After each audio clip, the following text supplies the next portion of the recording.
Hello, I'm Melvin Capers, and I just want to take a moment and thank God for allowing me the opportunity to be here with you at the 2021 Building Wealth Together Summit.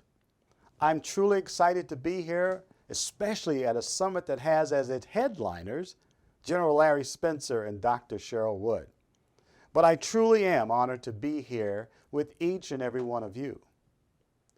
Now, I'd be remiss if I didn't take the opportunity to thank the sponsors and the coordinators, and especially JJ Conway and her amazing team for putting on such a fantastic summit. I'd like to take a few moments to reflect on my journey and the adjustments that I made along the way to help to ensure that my journey was a positive one. During my time with you, I'll be talking about three different topics. The first one I will talk to you about is developing your wealth mindset. I'm going to take a few moments and share some of my experience and how I developed my wealth mindset. And then I want to take you to my next topic, which is closely related to the summit's topic. But this one is transitioning to entrepreneurship, but it's the way I did transition to entrepreneurship and what I have to offer my clients. And lastly, I want to talk real quickly about investing with discipline. Investing with discipline. Topics that are going to be covered during this entire summit. And I'm so happy that I have the opportunity to speak with you. Now, when I talk about developing a wealth mindset, I must tell you, I'm amazed. I truly am amazed at my story. When I reflect on my journey, I'm amazed. I mean, I had humble beginnings. And I'm surprised where I am today. I feel like I'm living in abundance now. And it is amazing to me. Sometimes I look in the mirror and I say to myself, oh, wow, Melvin, look at you. Look at where you are. Look at your life today. Would you have ever believed it when you were a little boy? My. And sometimes I have to pinch myself. Now, I wouldn't say that I'm a wealthy person, but I am on a journey to wealth and a legacy of wealth. But you see, it didn't always happen that way. I mean, when I was little, wealth was not a part of our vocabulary. Growing up in a house of 4 brothers and 2 sisters, my mom and a dad. But wealth was not a part of our conversation. You see, during that time, it was health. See, I was raised in Charleston, South Carolina in the 60s and in the 70s. For those of you who don't know about Charleston, Charleston is the place where they used to sell slaves. They used to auction off slaves in downtown Charleston back in the 1800s. But the city is a very, very, very, very southern city. Let's just say that way. Growing up in the South, back in the 60s and 70s, it was truly a challenge. So much so that my mother had a saying for us, and she said it all the time. This is what my mother always told us. Just stay out of trouble. Whatever it takes, just stay out of trouble. And as a young boy, my parents drilled that in my head, my mother and father, just stay out of trouble. And my mother especially wanted me to do as much as I could to stay out of trouble. And the way she said, this is how you'll stay out of trouble, is you need to stay busy doing something that's constructive. You need to work hard. Work hard so you don't get in trouble. If you're working hard, you're not getting in trouble. You need to stay healthy because you really need to stay in school. Stay in school. Do good in school. Do not quit school. And the third thing they used to drill in my head all the time was you need to save your money. Work hard, stay healthy, and save your money. Those were the 3 things that constantly came to us over and over and over again from our parents, grandparents, aunts, uncles, even cousins. Older cousins used to make sure that we stayed out of trouble by working hard. More than anything, my mother wanted, and she told me this, I just want you to stay off the streets. I don't want you to be out in the streets. It's dangerous. And I think I got it. I got it a little bit, but I didn't truly get it at that time. And it was an interesting statement my mom made because my father kept me and my brothers on the streets. Okay, let me explain. My mother wanted us to stay off the street, and my father kept us on the streets because my father had an entrepreneurial spirit.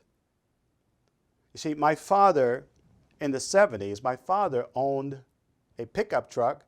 He used to go downtown Charleston to certain neighborhoods, and he would sell watermelons. Yeah, he was the watermelon man. To be honest, he wasn't really the watermelon man as much as I was the watermelon man and my brother was the watermelon man, because we were on the back of the truck and we had to handle the watermelons and make sure we took it to the customers' cars or to their houses. We worked hard while my father collected the money from the customers. My father truly had an entrepreneurial spirit, and he had labor that I guess we couldn't complain, because if we wanted to eat and sleep and live, we had to be on the back of that truck. But over time, my father, he was doing pretty well with the watermelon, so much so that he decided to expand his business. He wanted to do more things. And like I said, my father had an entrepreneurial mindset. And what he did is he decided that he wanted to start selling fresh seafood. Yeah, fresh seafood. So he sold fresh fish and he sold crabs. Now the crabs he sold, they were sold, get this, by the dozen. By the dozen. You would buy a dozen of crab for maybe $3. Guess who sold the crabs and the fish on the back of my father's truck on Saturdays? It was me, and it was my brother. So I guess that was a way of keeping us out of trouble. And like I said, my mother wanted to keep us off the streets, but my father kept us on the streets on the weekend selling fresh fish and crab with a side order of watermelons. And that's what we did growing up in the 70s. It was terrible for me because I couldn't do anything on the weekend with my friends. I didn't have an opportunity to enjoy anything. It was great for my father. I mean, he was doing well as an entrepreneur. And I didn't even realize it at the time, but I was developing this entrepreneurial mindset. See, it still has me shaking up that truck.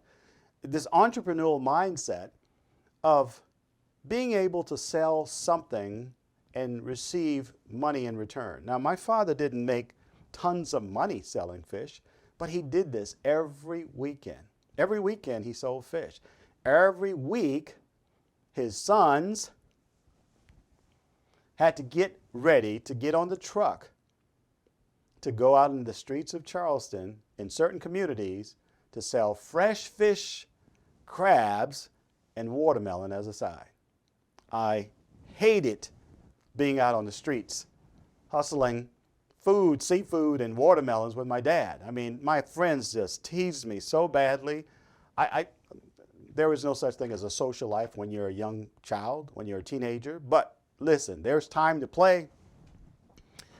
And every time I played, I got teased. I got teased that I was called Charlie Tuna. I was called Fish Boy. And here's one I hated all the time. I was called the Crab Man. I was the one with crabs.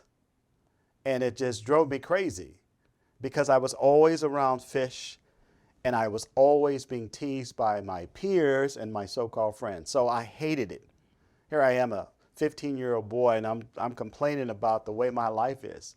But I didn't realize it during that time. I was developing an entrepreneurial mindset, watching my father use his business. And he ended up having a business called Joe's Seafood. And he went out on the streets to the community versus having people come to his store. He went to them. During the time, I didn't realize it, but it was torture to me. It was torture being on the hot days in Charleston on Saturdays and out in the street selling fish and crab and watermelons on the side. I was learning, didn't even know it, but I was learning. and developing a wealth mindset, a wealth management mindset. That's what I was doing. That's what my father was doing. Never told me that, but I realized that I couldn't continue that way. I had to do something different. And the one thing I had to do is get off of this truck. Just wanted to get off this truck. Daddy, you're doing great. I hope you do better without me because I have to get off this truck. I didn't want my life to be selling fish, so I had to do something. And I remember my mother said, just stay out of trouble, stay out of the streets. So I couldn't just walk off the truck without having something ready for me to do. I had to make sure that I had a job. And so what I decided to do is I decided to get a job at Charleston's #1 full-service car wash. It's called In-N-Out Car Wash, where all my older brothers and some of my uncles actually work at this car wash, full-service car wash. And so I went down and I applied and got a job. I said, thank you.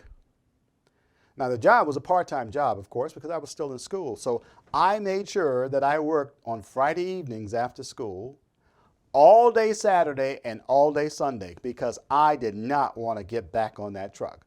And my father was okay with it. My mother was okay with it too, because I had a job. I was working at a place where my older brothers were working and some of my uncles, so they had eyes on me and I was off the streets. But working at the car wash was a very hard job, especially in the heated summer that Charleston had. It was just very difficult. But I didn't work on that truck. I had an opportunity to stay off the truck. But working as hard as I did, I don't know if it was a lot of fun, but it did keep me out of trouble. And I was making minimum wage. But let me tell you, I was so tired by the end of the days on Friday when I was done at work, and Saturday and Sunday, we closed at 6:30. So right around that time when I went and I punched my time card and clocked out, all I wanted to do is ride home with my brothers, get cleaned up, eat, and go to sleep. And that's pretty much what I did. I went home, I cleaned up, I ate, and I went to sleep. And to my surprise, over time, I wasn't going out doing anything except getting my paycheck, coming home, getting cleaned up, eating, and going to sleep.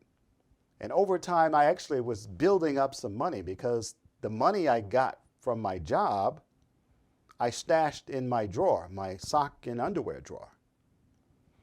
And so really over time, I was just too tired to go out and spend money. And so all my money was going in this sock drawer. And I must tell you, I never knew that you can actually become better off. You can almost be wealthy. At my age, I was, I guess, wealthy. I had a lot of money in my drawer. But the way I got and built my money was because I was too tired to spend it. Honestly, I was just too tired to spend my money, and it was just building up in my drawer. So, as a 17-year-old boy, because it was a couple of years that I worked at the car wash, and I worked hard. The work was very, very hard. And I did follow my mother's advice and my grandparents, uncles and aunts, and I made sure that I stayed off the street. And I made sure that I stayed healthy and stayed in school. All this time, I was not realizing it then, but it was helping me to develop a mindset of working hard, staying healthy, and saving your money. And that's exactly what I was doing. Now, at 17 years old, and it was time for me to, date young girls, and I met this one girl I had a crush on. She eventually became my high school sweetheart. And we couldn't really go places on dates because I had no transportation to get there. And as a cool 17-year-old boy, you just don't want to jump on a city bus and take your girlfriend on a date. So what I decided to do is I decided to buy a car. I bought my first car. It was a 1967 Firebird, souped up. Fast-running car, a car that a 17-year-old boy should not be driving. But I bought my first car in cash. Yes, I went to my sock drawer in my underwear drawer, and I grabbed enough money to buy a car out of my sock drawer. That's how much savings that I had built up over time. Incredible. Now, I was getting close to the final year of my high school. You know, the years when you really need to make a decision of whether you're going to go to college or what are you going to do. But I was so much involved with my high school sweetheart, and I had my own car, and I was just living the life at 17 years old. When I turned 18, I realized I needed to make some decisions. And I needed to get ready to graduate high school and do something beyond high school. So it was time for me to make some adult decisions. And I had 3 adult decisions that I made. The first adult decision that I made was I decided to go to my sock and underwear drawer, take out all the rest of the money that was hidden in there, and take it down to a bank and open up a savings account. That was my first adult decision. Then when I got paid, I would just put my money in the savings account. So it was still building up. So again, I had money because I was too tired to spend it, even though I had a girlfriend and we went different places. I had a car I was driving, buying gas, but I had a savings account. That was the first adult decision I decided to make. The second adult decision I made was I decided to say, you know, I want to marry you. Yeah, I thought it was an adult decision at the time. I decided to propose to my girlfriend because I knew that after high school there was a chance that we would go our separate ways, and I didn't want to go a separate way. So I decided to propose to my high school sweetheart at age 18. Whew. So here comes my third adult decision. I needed to find a better job. So I worked 2 or 3 jobs at the same time if I wanted to marry this young lady, which we did get married at age 19. And 1 year into our marriage, I realized that I could work 15 jobs but would never have enough money coming in to take on the responsibility of being a father that I wanted to become and being a good husband. I wanted to be a father. I wanted to have children. And I just knew that the way I was living, of just working these small jobs, making the income I was making, it was just not enough. Now, remember, my mindset that my mother and my father and all my elders drilled into my mind was work hard, stay out of trouble, and you'll stay healthy, and save so you'll have more than what your parents had. Those were 3 things that were drilled in my head. And at the time I graduated high school and when I got married, I knew I had to continue to work hard. And I knew I had to stay in school. Some kind of way I was going to stay in school. I couldn't afford it, but some kind of way I had to do it. I had to get my education. Now, I finished high school, but I was going to go beyond that. And then save the money and be better off than your parents. So those 3 things were my goals. And as a newly married young man, at 19 years old, I knew that I had to do something big. So I did. I did something very big. I decided to join the United States Air Force. And that was a great way of life for me. And I tell you, every job I ever had in the Air Force was a blessing. I was very honored at my retirement ceremony because I was proud enough to have my 79-year-old mother who was struggling with Alzheimer's. She was there. And my sister was very close to her, helping her out, and I recognized her. And when she stood up, I was very proud to present my mother to the audience, and also proud to let the audience know that because my mother wanted me to just stay out of trouble, because she made sure that I worked hard, because she made sure that I was healthy and I saved my money, that I was standing before her as a proud military man because I followed her lead. I worked hard, I stayed healthy, and I saved money. And I thank my mother for being the mother that she was to me and the man she made me, I was very proud at that moment. A few weeks later, I got a call from another agency in Washington, D.C., offering me a job. And everything went well. My background check went well. I explained to them everything that was going on, and I was hired. On June 9th, 2008, I was hired as a federal worker, and I started my career as a civil servant. Life was starting to turn for the better. Now, what I didn't tell you is when I was in Illinois and had a house in Alabama, I had gone through a divorce from my high school sweetheart. So I was on my own, and I was dealing with all of this myself. And so it was a time for me to reflect on who I was at that time as a man and who I wanted to be. But I was happy to be, at this point, working for the federal government in Washington, D.C. And I made a promise to my daughters at my retirement ceremony that I was going to leave them a legacy that they would be proud of. And I was determined to do that.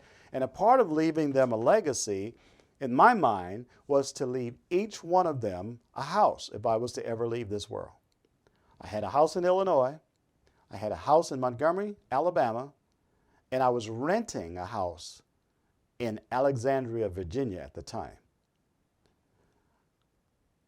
But I knew what got me there. Hard work, staying healthy, and saving my money. So after starting working for the federal government as a civil servant, I made sure that I got myself prepared. I learned as much as I could, as quickly as I could, to increase my promotion opportunities so I can make more money, be more in the leadership roles, which I did. And I had a plan for myself. Things were working out nicely. And I had made a promise that I would have 3 homes.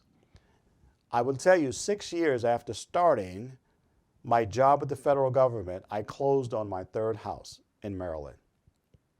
That's because I had the right mentality. I worked hard, I stayed healthy, and I saved my money. I was determined to do well. I had 3 homes.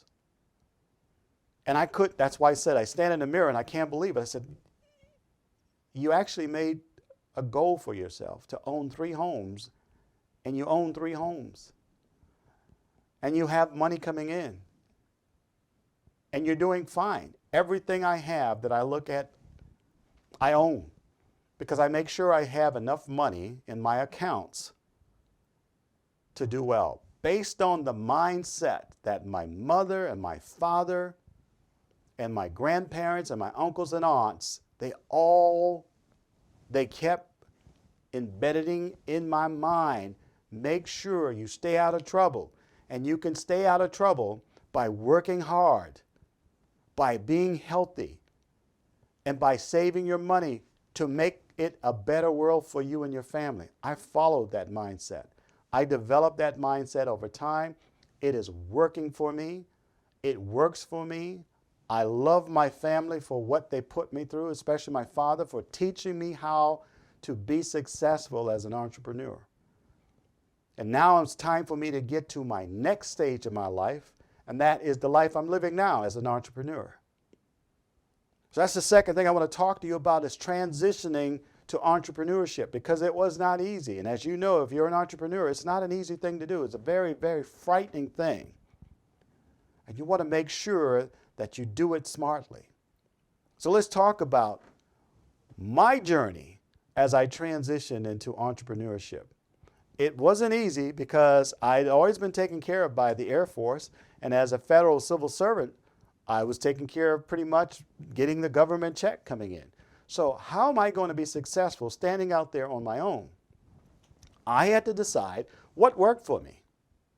And just like I said, in building or developing a wealth mindset, I decided I need to develop a mindset that I will do well as an entrepreneur. And I learned one of the first things that I needed to do is come up with a formula. Come up with a formula that was going to be my core values.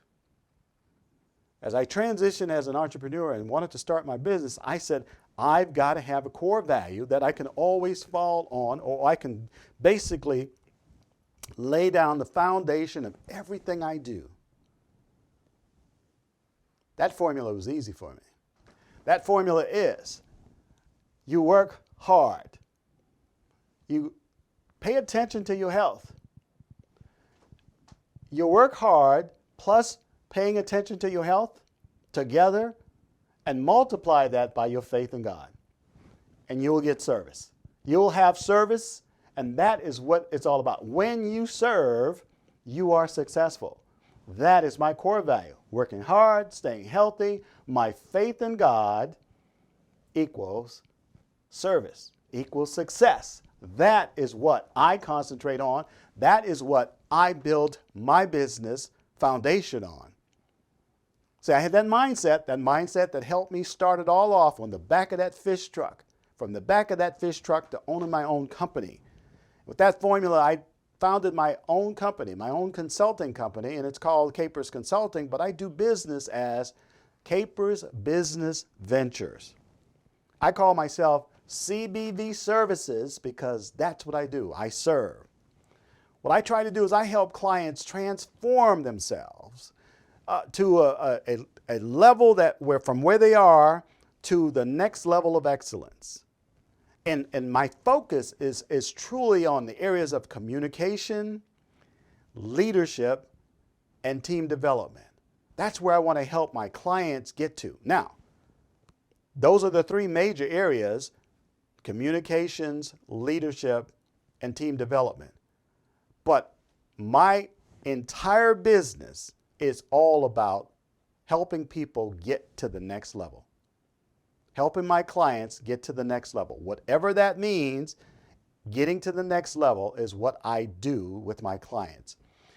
We tried our darndest to make sure that we gain the trust of our clients, and we do that by just being upfront with them. And we help a lot of entrepreneurs. We help a lot of entrepreneurs who are launching their business, because that's what I just came through. We act as their coach and sometimes as their mentors, but we try to help them get through the start of running a business. And one of the first things we tell our clients who are trying to start a business is that you have to know the difference between running a business and having a hustle. Because having a hustle is not like running a business. There are so many other things that you need to be focusing on if you're running a business. I think my father, even though he had an entrepreneurial spirit, that was a hustle of his. But he was a businessman in his day and in his mind. And I thank him for everything he taught me at that time, because it helps me now as an entrepreneur help other entrepreneurs.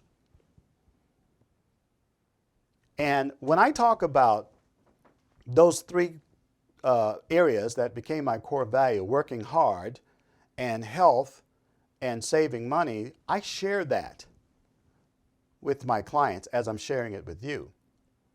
Because when you get those core values and you realize you have to work hard as an entrepreneur, and every one of you who is an entrepreneur, you know it's hard work. It's truly hard work.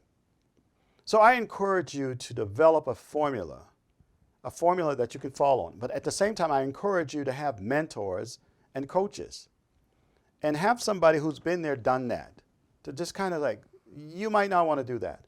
Or they might give you some information that will help you go down the right turn or invest in the right way. Coaches and mentors will help you seek out the right information and, more importantly, the right training.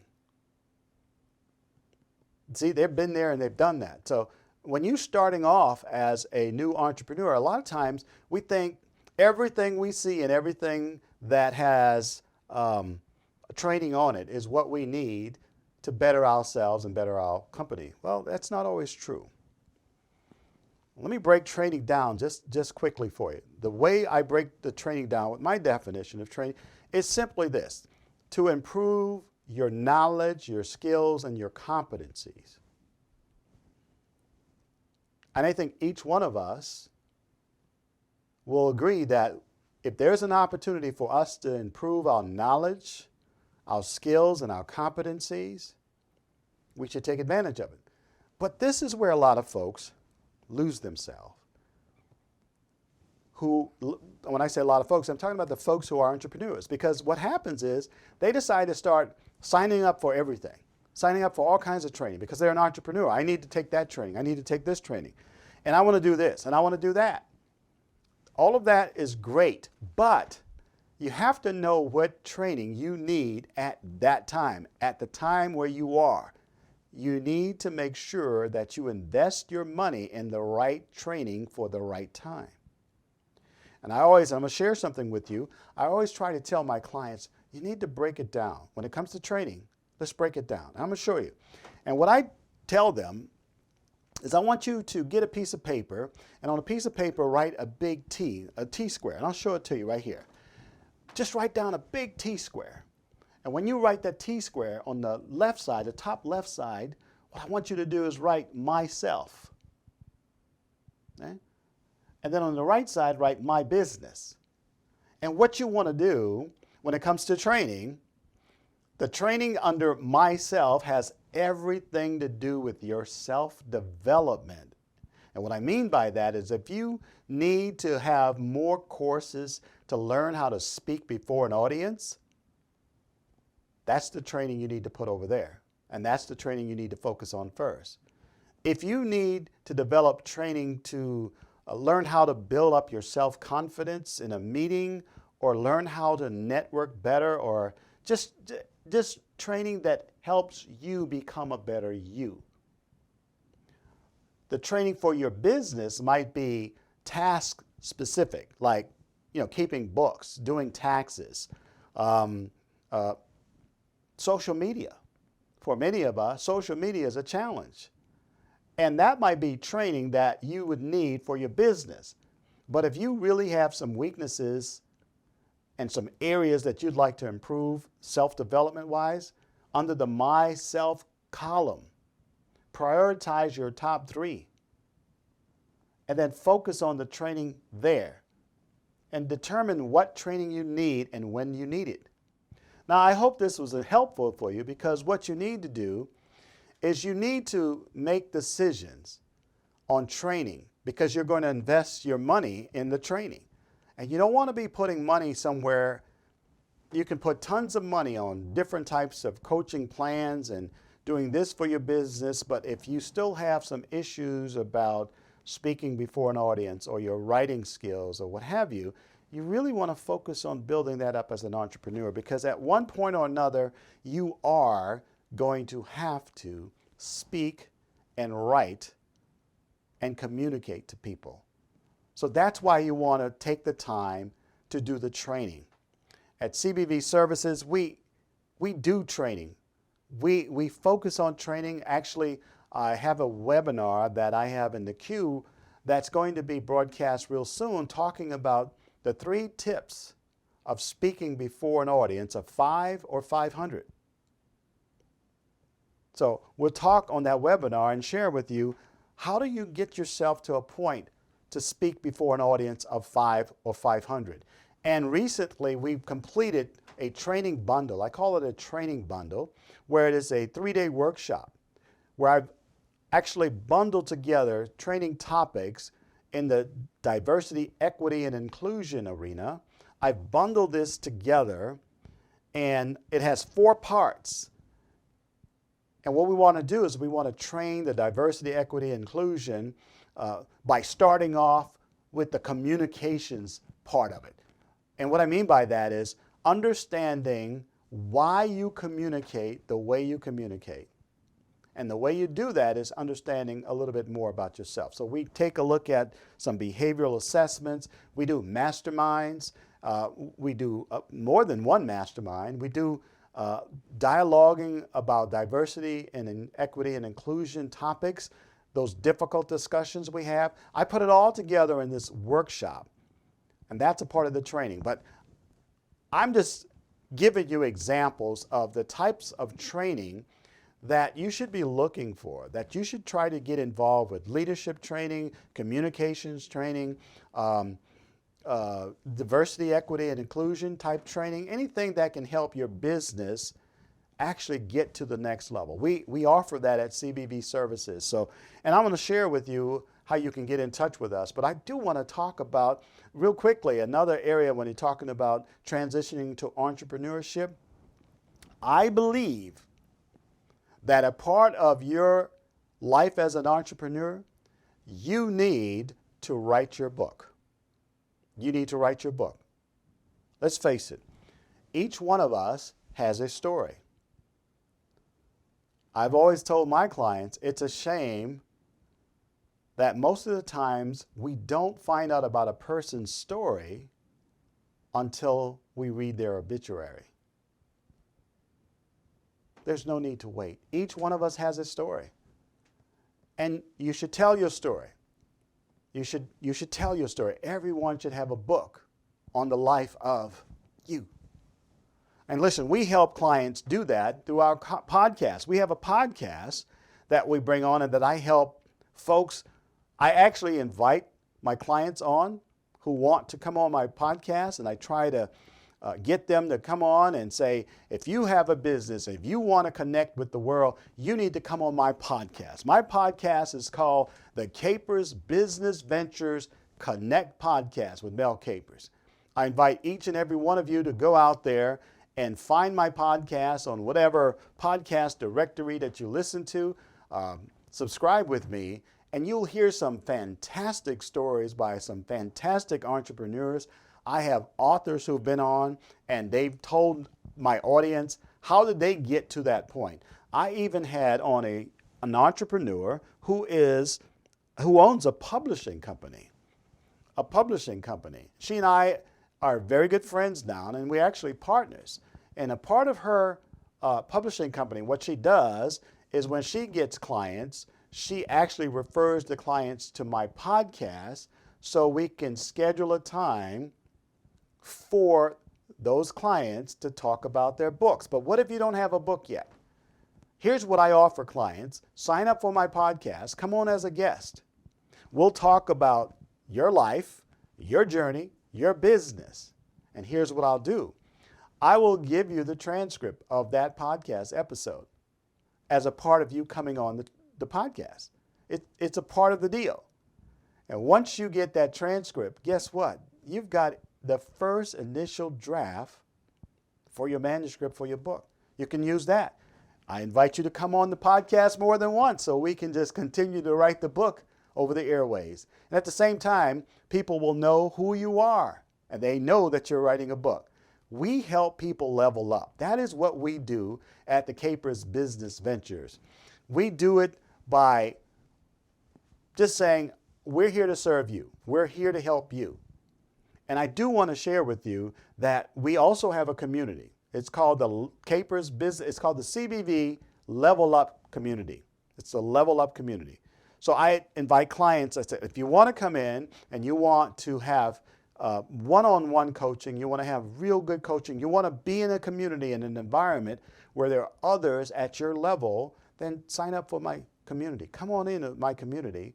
It's cbbservices.com/community. Before closing out, I just want to share with you, again, some of the services that we offer to help you expand your skills and the opportunities. And so visit us at our website at cbbservices.com/home.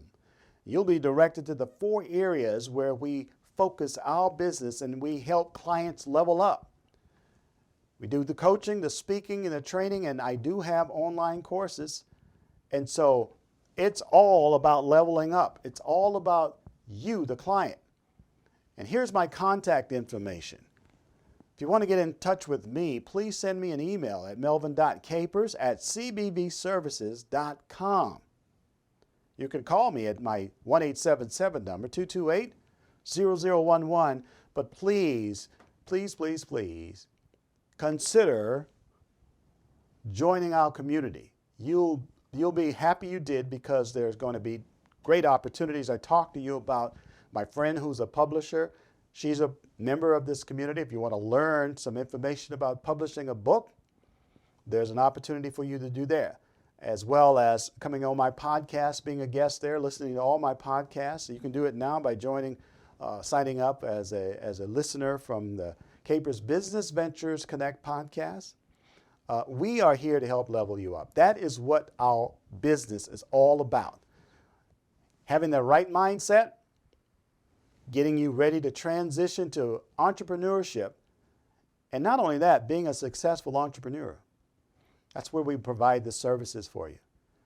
And then my final topic that I want to talk about real quickly is investing. I found out later on that the best way to invest money is probably not the way I did in my sock drawer or even in day trading, but in long-term investments like mutual funds, or if you're a federal worker, the thrift savings plan. Real estate is a good thing to invest money in. But I would strongly suggest that you see a professional financial advisor and learn exactly how to invest your money. Just be smart, but more than anything, understand that you have to have patience and you have to be disciplined, because investing is for the long term. And when you talk long term, you should be talking more than just 1, 2, or 3, or even 5 years. It's for the long term. So you need to invest smartly and have discipline. Now, when we talk about investing, there's also something I share with my clients that you should become more knowledgeable of, and that's the tax laws, the tax codes when it comes to being an entrepreneur. You need to understand a little bit about the taxes. And I know dealing with taxes is not the most favorite things to do, but you have to have some type of understanding about the taxes. This is the understanding, that you can use the tax codes and tax write-offs to your advantage as an entrepreneur. You just have to know how. And there are two things that I always do every year that I feel proud of, is that I donate to charities. I donate to my favorite charity, like the Cancer Society, the Alzheimer's Foundation of America, as well as Autism Society. So I donate, and I strongly suggest that you donate. Anything that you donate to the church or anything that you involve yourself with the church, you can have a write-off. Again, please see a tax advisor to make sure that you get the appropriate information when it comes to what can be deducted from your business taxes and what shouldn't be deducted. The second thing is donating to clothes and other things around the house that you might not need. You know, especially down after COVID, I'm sure, well, I speak for myself. There are so many outfits in my closet that I have donated, and I probably will donate very soon. Do whatever you can to save money, and don't buy things that you really don't need as much. You might want it, and it might make you feel good, but when it comes to investing, you have to be disciplined. You have to save more than you make. And that takes a lot of discipline. You know, I'm going to wrap this up. I got to tell you, I thought that I had a tough life growing up. I thought my journey was a tough journey growing up in Charleston, South Carolina in the 60s and 70s on the back of my father's fish truck. I thought that was just punishment. But what that was preparing me. It was helping me to develop a wealth mindset. It was helping me for today. There were 3 things that my mother, my father, grandparents, they told me and drilled in our heads. Work hard so you can stay out of trouble. Stay healthy so you can stay in school. And I followed that. Followed that so much that when I did leave the Air Force, I had 5 academic degrees. 5 academic degrees. So I never stopped going to school. I did get sick every once in a while, but I never stopped going to school. And over time, you save your money so that you can have a better life than your parents and your grandparents. I see myself now having 3 daughters, having 3 homes, that I'm doing much better than my parents did in their time. Because I planted the seeds early. They planted the seeds early. They help me understand what it takes to have the entrepreneurial spirit. They help me understand how to set core values. They help me understand how to serve, and you always will serve and understand your purpose better when you have faith in God. So I put all of that together, and that is who I am today, a proud man standing before you at the 2021 Building Wealth Together Summit. I just want to thank you from the bottom of my heart for allowing me an opportunity to be with you. I thank God for being here, and I wish you all the best, and God bless you.